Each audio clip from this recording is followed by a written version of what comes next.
This is not a comet, the arrow. This is box with the ink printed on it. So let's open and see what is inside the box.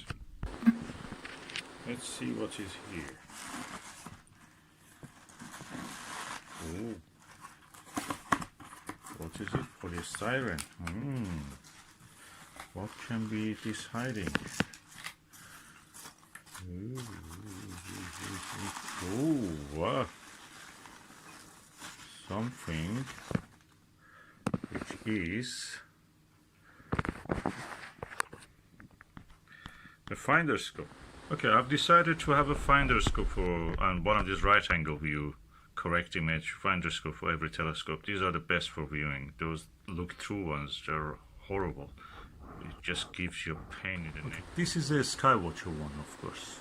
Finderscope looks immaculate. The lens is absolutely clean, and the eyepiece is beautiful.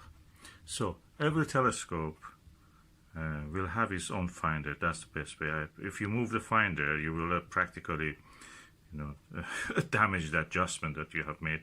The two scopes, finderscope and the real telescope, be parallel to each other exactly. And I don't want to do that. So that's the best way to do it. Just have finderscope for each one. So that's the way. And because the shoe of it is a Skywatcher one, it just fits with any Skywatcher finder, and it has all these three screws, and it can go 2 screws and 1 tension bar. Beautiful.